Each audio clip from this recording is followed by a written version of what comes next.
देखिए राहुल गांधी, आपके लव जिहाद हमें नहीं चाहिए। आपका लव जिहाद में किसी कीमत पे नहीं चाहिए। अपनी मोहब्बत की दुकान अपने पास रखो और मुंह में मीठा पान खाओ। यहाँ से इटली बात जाके चुम्मी ले रहे हैं। प्रधानमंत्री की एक गरिमा होती है, एक उसकी प्रतिष्ठा होती है। उस हिसाब से वो इंसान क्या कहता है, मैं 370 को लागू कर दूंगा जैसे ही मैं प्रधानमंत्री बनूंगा। ये आपके राहुल गांधी कह रहे हैं। राहुल गांधी तुम ऐसा कह रहे हो, तुम्हारी मानसिकता कितनी गिरी हुई है, कितने विकृत आदमी हो तुम। 26 दल के जो चिरकुट है ना, 26 दल के लिए ठगबंधन है, यही लोग कर रहे हैं। बिलबिलाते रहो, नहीं कर पाओगे। विपक्ष क्या लगता है, विपक्ष क्यों जहां पर भी दिखता है कि मोदी जी जिस पक्ष का साथ दे रहे हैं वहां पे वो उल्टे डायरेक्शन क्यों पकड़ लेता है? आपको क्या लगता है? तो आरोपी देखिए, विपक्ष के पास कुछ बताने के लिए नहीं है कि वो क्या करेंगे, वो किस बेस पर उन्हें चुना जाएगा। विपक्ष के पास कोई भी आंकड़े नहीं है कि उन्हें हम क्यों लेके आए, हम राहुल गांधी क्यों लेके आए। तो बेतुकी बातें करते हैं, वो कुछ भी आरोप कर देते हैं। अभी कह रहे हैं कि हमने, राहुल गांधी मोहब्बत की बात करते हैं, मोहब्बत की दुकानें खोलने की बात करते हैं। देखिए राहुल गांधी, आपके लव जिहाद हमें नहीं चाहिए।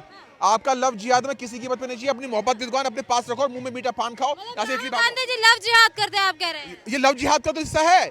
जाके चुम्मी ले रहे हैं। प्रधानमंत्री की एक गरिमा होती है, एक उसकी प्रतिष्ठा होती है। उस हिसाब से, और एक चीज मुझे बताइए, मैं सबसे पूछना चाहूंगा, 70 साल से जहां आतंक मच रहा था, जहां पे खून की नदियां बहाई जा रही थी, जहां हिंदुओं को मारा जा रहा था, जहां आर्मी पत्थर मारे जा रहे थे, जहां महिलाओं को स्कूल से निकाल के बलात्कार हो रहा था, जहां पे बच्चियों को ये बोला गया कि नहीं छोड़ जाओ और भाग जाओ, वो इंसान क्या कहता है, मैं 370 को लागू कर दूंगा जैसे ही मैं प्रधानमंत्री बनूंगा। ये आपके राहुल गांधी कह रहे हैं। राहुल गांधी तुम ऐसा कह रहे हो, तुम्हारी मानसिकता कितनी गिरी हुई है, कितने विकृत आदमी हो तुम कि जहां पे हत्याकांड हुआ तुम 370 दोबारा लागू कर दोगे। जहां पे दलितों का अपमान हुआ, कश्मीर के अंदर दलितों का अपमान हुआ, क्या अपमान हुआ, ये अगर डॉक्टर भी बन जाएंगे, ये इंजीनियर बन जाएंगे, इन्हें झाड़ू ही लगानी पड़ेगी। उस जगह को इन्होंने क्या बोला पप्पू गांधी ने, कि मैं दोबारा से 370 ला दूंगा, 35 से फिर से लागू कर दूंगा। मैडम हमें नहीं चाहिए ऐसा आदमी, ऐसे पप्पू आदमी हमें नहीं चाहिए, सर के ऊपर भी टोकरी लगे चले। कहते हैं कि चाइना कब्जा करता जा रहा है भारत के अंदर। राहुल गांधी, कैलाश तुमने दिया था ना, कैलाश तुमने दिया था, पीओके तुमने दिया था। तुम्हारे ही नेहरू ने क्या बोला था, अरे जमीन चलेगी चलेगी, तुम्हारे बाप की जमीन थी क्या? कैलाश तुमने दिया, मानसरोवर तुमने दिया, सब कुछ तो तुमने दे दिया। मैडम इन्होंने दी है जमीन, मोदी जी ने कोई जमीन नहीं दी है। मोदी जी ने तो ऐसी लाइन खींच दी है ना, ऐसी लक्ष्मण रेखा खींच दी है, क्रॉस नहीं कर सकता कौन, पाकिस्तानी और दूसरे देश के, क्यों नहीं कर सकता? आपको वो महिला याद है, सीमा हैदर, क्रॉस नहीं कर पाई, वो बिल्कुल क्रॉस नहीं कर पाई रेखा। क्यों नहीं कर पाई?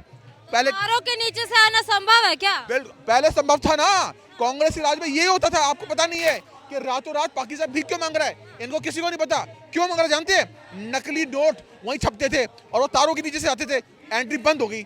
जो नोट यहाँ से छापे थे वो पूरा रातों रात खत्म हो गया, इसलिए तो भीख मांग रहा है। और अभी हाफिज सईद को भी ठिकाने लगा दिया जाएगा। हाफिज सईद तेरे को भी ठिकाने लगा दिया जाएगा, चिंता न कर। और खालिस्तानी को ठिकाने तो लगाया जा रहा है, और ऐसे ठिकाने लगाया जा रहा है। अभी कौन कर रहा है ये सबको पता है। अरे कहाँ कुछ ठिकाने लग रहा है, देश देखिए विभाजित होने की कगार पे है। जहाँ जाइए वहाँ एक अपना अलग टुकड़ा मांगने की फरमाइश करके बैठा है। 9 साल के अंदर देश जुड़ा है, देश की सीमाएं जुड़ी हैं। ये 26 दल के जो चिरकुट है ना, 26 दल के लिए ठगबंधन है, यही लोग कर रहे हैं। बिलबिलाते रहो, नहीं कर पाओगे। ठगबंधन कैसे? ठगबंधन है? अरे मैडम मुझे बताइए, क्या लालू प्रसाद यादव का दामन बिल्कुल साफ है? चारा चोर है वो, क्या है? चारा चोर। उन्होंने क्या बोला था कि जमीन के देश के महान रेल मंत्रियों में से एक, बिल्कुल देश के महान रेल मंत्री, जिन्होंने रेल का कबाड़ा बेच के प्रॉफिट शो कर दिया, देश का कबाड़ा बेच के प्रॉफिट शो कर दिया। ऐसे महान होते हैं क्या? मैडम आपको क्या पता, आंकड़े नहीं मेरे पास, आंकड़े लेके आता हूँ, बखैती नहीं करता यहाँ पर। और जमीन के बदले नौकरी किसने बोला? मुलायम सिंह यादव ने। नीतीश ने क्या बोला?